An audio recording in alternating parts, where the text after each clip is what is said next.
Hello and welcome you all to Shri ji I S. मेरा नाम है सतीन सिंह तोमर। आज के इस करंट अफेयर्स के लेक्चर में हम एक और महत्वपूर्ण टॉपिक को डिस्कस करने वाले हैं, जो कि प्रीलिम्स के पर्सपेक्टिव से भी बहुत ज़्यादा महत्वपूर्ण होता है हमारे लिए। टॉपिक है India's national repository for deep sea fauna. ये एग्जैक्टली क्या है और इंडिया के संदर्भ में इसके क्या मायने हैं, वो हम सब डिटेल में इसको डिकोड करने वाले हैं। जैसा कि हम सब जानते हैं कि समुद्र की गहराइयों में हजारों ऐसे जीव प्रजातियां छिपी हैं जिन्हें आज तक दुनिया ने ठीक से देखा भी नहीं है। इन्हीं रहस्यमयी गहराइयों को समझने के लिए भारत ने एक ऐतिहासिक कदम उठाया है। भारत ने भवसागर को national repository for deep sea fauna घोषित किया है। लेकिन सवाल यह है कि यह रिपोजिटरी आखिर है क्या, डीप सी इतना महत्वपूर्ण क्यों है और क्या खतरे मंडरा रहे हैं इस अद्भुत दुनिया पर। आइए इस वीडियो में इन सभी सवालों को विस्तार से समझते हैं। ये यहाँ पर आप देखेंगे तो आपको डिटेल में बेसिकली रिपोजिटरी के रिगार्डिंग यहाँ पे पूरा डिटेल में दिया हुआ है। इसको हम लोग अभी समझेंगे धीरे धीरे। न्यूज़ में क्यों है, सबसे पहले हम इसकी बात करते हैं। हाल ही में ministry of environment, forest and climate change ने भवसागर रेफरल सेंटर को national repository for deep sea fauna के रूप में ऑफिशियली डेजिग्नेट किया है। यह जो सेंटर है, centre for marine living resources and ecology के अंतर्गत आता है। यह भारत की डीप सी रिसर्च कैपेबिलिटी में बहुत बड़ा बूस्ट माना जा रहा है, अगर हम इसकी बात करते हैं तो। Exactly sorry. अब यहाँ पर की टेक सभी की अगर बात करते हैं कि सबसे पहले हम समझते हैं कि ये national repository for deep sea fauna exactly है क्या, इसको हम लोग देखते हैं। तो सरल भाषा में समझते हैं, यह एक नेशनल लेवल एक साइंटिफिक फैसिलिटी है बेसिकली। यहाँ यहाँ पर एग्जैक्टली होता क्या है, डीप सी से जो जीव मिलते हैं उन्हें सुरक्षित रखा जाता है, उनका क्लासिफिकेशन किया जाता है, उनका आइडेंटिफिकेशन किया जाता है, उनके डीएनए और जेनेटिक डेटा को स्टोर किया जाता है इस फैसिलिटी में। सो होप सो कि आप लोगों को ये समझ में आया होगा कि इस रिपोजिटरी में एग्जैक्टली क्या करते हैं। जो डीप सी से मिले जो जीव होते हैं, जो जीव जंतु रहते हैं, उनको क्या किया, तो उनका क्लासिफिकेशन किया जाता है, उनका आइडेंटिफिकेशन किया जाता है, उनका डीएनए जेनेटिक जो डेटा होता है उनको स्टोर किया जाता है। तो यह रिपोजिटरी फ्यूचर साइंटिस्ट के लिए एक रेफरेंस बैंक की तरह बेसिकली काम करते हैं ये, राइट। अब अगर इसकी हम बात करें तो इसकी लीगल जो बैकिंग है वो कहाँ से मिलती है इसको, है ना। ये the recognition of Bhavsagar referral centre as a national repository for deep sea fauna is conferred under the provision of the biological diversity act 2002। जो बायोलॉजिकल डाइवर्सिटी एक्ट है 2002 का, विविधता संरक्षण अधिनियम, बेसिकली जैव विविधता अधिनियम 2002, उसके अंतर्गत इसको बेसिकली जो लीगल बैकिंग है वो उसको प्रोवाइड की गई। इसका उद्देश्य एग्जैक्टली है क्या, बायोडाइवर्सिटी कंजर्वेशन, सस्टेनेबल यूज उसका और जेनेटिक रिसोर्स का फेयर शेयरिंग। बेसिकली ये हमारी जो बायोलॉजिकल डाइवर्सिटी है इसका जो उद्देश्य है या हम कहें जो ऑब्जेक्टिव है इस एक्ट का, ठीक है। और यही एक्ट हमारा कन्वेंशन ऑफ बायोलॉजिकल जो डाइवर्सिटी एक्ट है 1992 का, उससे जुड़ा हुआ है ये हमारा। और यहाँ पर एक और चीज़ है, ब्लू इकोनॉमी या मरीन बायोडाइवर्सिटी की रिगार्डिंग बात की गई तो भारत का जो ब्लू इकोनॉमी है, यानी ब्लू इकोनॉमी से मतलब है कि समुद्र से जुड़े हुए जो जैसे हम डीप माइनिंग करते हैं उससे क्या जो संसाधन मिलते हैं, है ना, तो भारत के डेवलपमेंट में उनका क्या योगदान है उसके रिगार्डिंग भी ये हमारे लिए बहुत महत्वपूर्ण हो जाता है यहाँ पर अगर हम बात करते हैं तो, ठीक है ना। अब भवसागर की अगर बात करते हैं, भवसागर जो सेंटर है ये एक एडवांस साइंटिफिक हब है बेसिकली। यह already thousands of deep sea इसमें बेसिकली यहाँ पे मेंशन है, अगर हम बात करें भवसागर की तो यहाँ पर ऑलरेडी क्या है कि बहुत सारे जो thousands of deep sea specimens मौजूद हैं। इस साइंस स्पेसिमेंस टेक्सोनॉमिकली आइडेंटिफाइड और जियो री रिफर्स्ड हैं, बेसिकली रेफरेंस्ड हैं, है ना। अब अगर हम बात करें तो यहाँ पर होता क्या है, बेसिकली डीएनए डेटा मेंटेन करना होता है, साइंटिस्ट को ट्रेनिंग देना या उनकी कैपेसिटी बिल्डिंग करना, ये सारे के सारे काम होते हैं। इस अगर हम बात करें यहाँ पर तो जो रिपोजिटरी है यहाँ पर क्या होता है, साइंटिस्ट की कैपेसिटी बिल्डिंग होती है, जो मेंटेन सिक्योर कस्टडी, बेसिकली जो हम प्रिजर्व करके रखते हैं, है ना, डीएनए वगैरह का जो डेटा है उसको क्या करते हैं यहाँ पर सिक्योर बेसिकली करके रखा जाता है।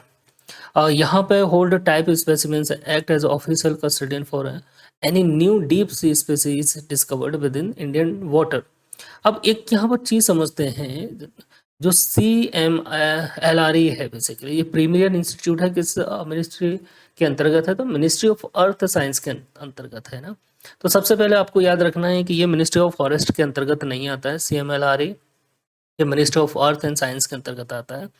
और ये क्या करता है, इसका काम क्या है, मेनली वर्क क्या है, ये dedicated to exploration management and conservation for marine living resources. जो मरीन लिविंग रिसोर्सेज हैं बेसिकली उनका एक्सप्लोरेशन, मैनेजमेंट एंड कंजर्वेशन, और ये सभी के सभी कहाँ पर, जो इंडिया का एक्सक्लूसिव इकोनॉमिक जोन है या उससे जो सटा हुआ एरिया एडजेसेंट डीप सी है बेसिकली, उस एरिया में पूरे में ये क्या करता है, जो मरीन लिविंग रिसोर्सेज हैं उनको एक्सप्लोर करना, उनको मैनेजमेंट करना, उनको कंजर्व करना बेसिकली, ये इसका काम है। हम किसकी बात कर रहे हैं, CMLRE की, है ना। यहाँ पर थोड़ा सा समझ लेते हैं बायोलॉजिकल डाइवर्सिटी एक्ट के रिगार्डिंग। ये 2002 में पास हुआ था, और ये जो एक्ट हम पास किए थे वो बेसिकली बेस्ड है हमारा जो convention of biological diversity act है 1992 का, जिसको इंडिया ने रेटिफाई किया था 1994 में, ठीक है ना। तो भारत के लिए ज़रूरी हो गया था क्योंकि हम ऑलरेडी CBD को जो क्या कर सकते हैं, रेक्टिफाई कर चुके थे। तो उसी के जो ऑब्जेक्टिव्स हैं, वो सेम ऑब्जेक्टिव को हमको अचीव भी करना था, इसीलिए अब देखिए यहाँ पे what is the deep C and its significance. अगर हम इसकी बात करते हैं कि डीप सी एग्जैक्टली है क्या, तो डीप सी का मतलब है समुद्र की सतह से लगभग 200 मीटर के नीचे का जो क्षेत्र होता है, जिसको हम ट्विलाइट जोन भी बोलते हैं। ट्विलाइट जोन से लेकर एबेसल प्लान इसको हम बोलते हैं, या डीप सी बेड तक, है ना। तो यहाँ पर 200 मीटर से नीचे का क्षेत्र, यहाँ से क्या होता है, समुद्र जो सूर्य की जो किरणें हैं, है ना, सन रेज हैं, वो बेसिकली पेनिट्रेट नहीं करती इसके अंदर बेसिकली, है ना। 200 मीटर तक तो संभवतः क्या होता है कि पेनिट्रेट कर सकते हैं सूर्य के, लेकिन उससे नीचे का नहीं। तो उससे का नीचे का जो बेसिकली क्षेत्र है, उसी को हम बोलते हैं क्या, डीप सी, है ना। तो ये कहाँ से शुरू होता है, ट्विलाइट जोन से लेके अबेसल प्लान्स या डीप सी बेड तक। अब एग्जैक्टली इसका इंपॉर्टेंस क्या है अगर हम बात करते हैं, तो it constitutes nearly 90 to 95% of earth habitat space. ये पृथ्वी का सबसे बड़ा बायोम है, और यहाँ पे 90 से लेके 95% हैबिटेबल स्पेस यही है, या सनलाइट नहीं पहुँचती, और एक्सट्रीम प्रेशर और लो टेम्परेचर होता है यहाँ पर अगर हम बात करते हैं तो। अब देखिए यहाँ पर इसमें अगर हम समझते हैं तो why deep sea matters to you.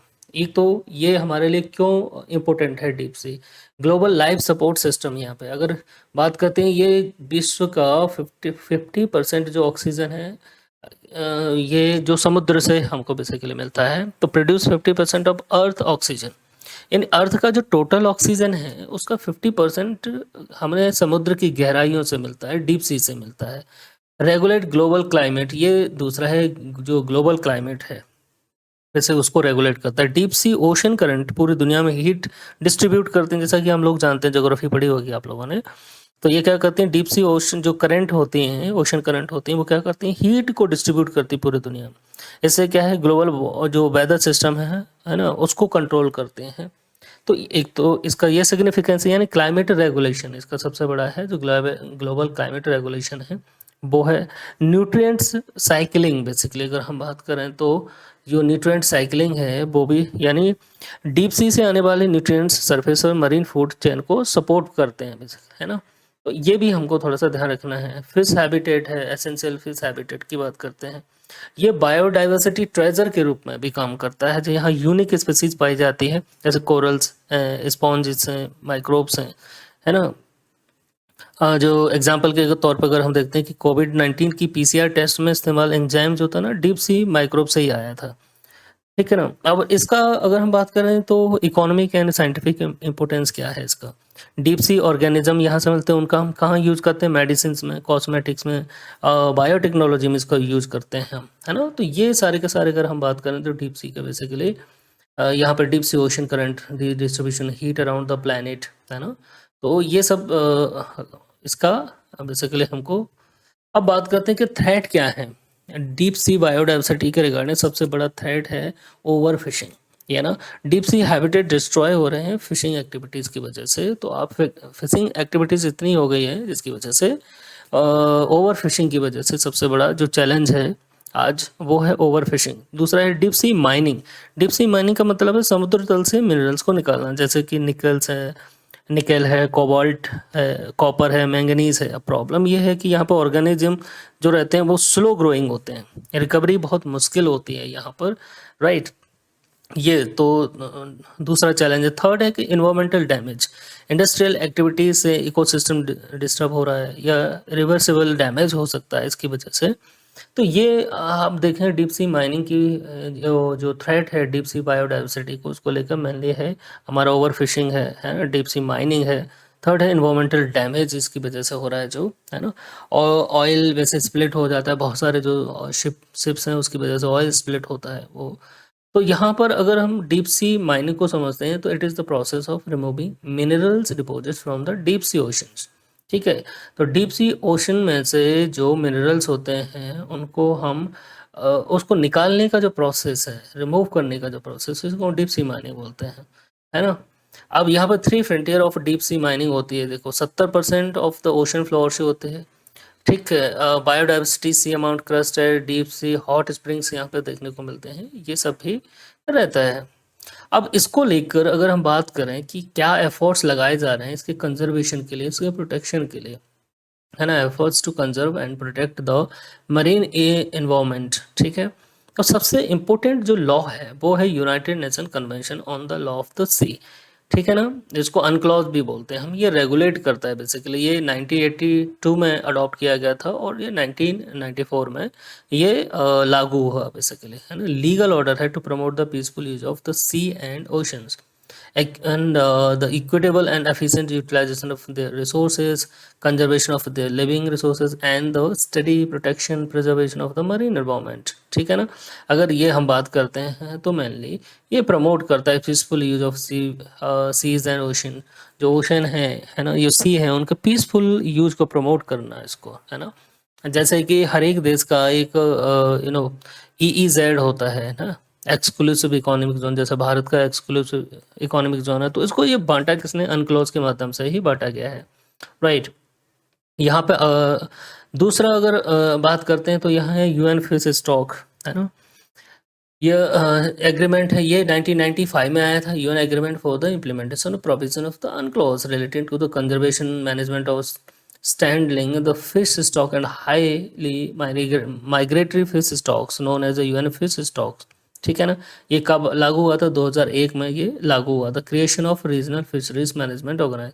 अब यहाँ पर क्या इसके अंतर्गत, यहाँ पे देखें regional fisheries management organisations create किए जाते हैं, किए गए इसके अंतर्गत। वो देखते हैं कि यार ऐसा ना हो कि ओवर फिशिंग कर ली जाए, जो बड़े बड़े व्हेल हैं, शार्क हैं, उनको, है ना, एलिमिनेट कर दिया जाए। तो बहुत सारे ये प्रोटेक्ट करके रखते हैं, UN फिश स्टॉक एग्रीमेंट है। और सबसे एक इम्पोर्टेंट ये भी है कन्वेंशन ऑफ बायोलॉजिकल डाइवर्सिटी, जो कि 1992 में आया था CBD, और ये फोर्स में कब आया, 1993 में। इसके 3 ऑब्जेक्टिव्स थे, the conservation of biological diversity, तो बायोलॉजिकल डाइवर्सिटी उसका कंजर्वेशन है, sustainable use of components of biological diversity और उनका सस्टेनेबल यूज करना। थर्ड है इसमें जो ऑब्जेक्टिव है, the fair and equitable sharing of benefits arising out of the utilisation of genetic resources. जो जेनेटिक रिसोर्सेज से जो बेसिकली उनके यूटिलाइजेशन से, जेनेटिक रिसोर्स के यूटिलाइजेशन से जो बेनिफिट मिलता है उसको क्या होना, फेयर एंड इक्विटेबल शेयरिंग होना चाहिए, ये इसकी बात करता है। सस्टेनेबल डेवलपमेंट गोल की अगर हम बात करें तो हमारे यहाँ पे जैसे सस्टेनेबल डेवलपमेंट गोल हैं, उसमें जो सस्टेनेबल डेवलपमेंट गोल है ना, 17 है ना, उनमें से 14 की अगर बात करें तो वो बेसिकली स्टेट को बताता है to conserve and sustainably use the ocean seas and marine resources for development, sustainable development, right. ऐसे SDG 12 है, जो इससे रिलेटेड है ना, SDG 8 है। ये सारे के सारे क्या है कि यहाँ पर बेसिकली स्टेप लिए गए हैं वर्ल्ड के माध्यम से। अगर हम बात करते हैं तो यहाँ पर देखिए, यहाँ पर प्रोटेक्शन ओशंस की इंटरनेशनल फ्रेमवर्क की अगर हम बात करें, हाई सी ट्रीटी, ये भी बहुत इंपॉर्टेंट है। अभी हम नीचे देखेंगे हाई सी के रिगार्डिंग, तो ये है ऑलरेडी यहाँ पर, राइट। जैसे अनक्लोज को हम लोग देख चुके हैं, convention of biological diversity SDG 14 है ना, फिश स्टॉक एग्रीमेंट है, ये सब। अब हाई सी अभी रिसेंटली ये मार्च 2023 में क्या हुआ था कि कई जो देश हैं उन्होंने इसको इनिशिएट किया है, treaty which was concluded in March 2023। deals only with the ocean that are outside the national jurisdiction of any country।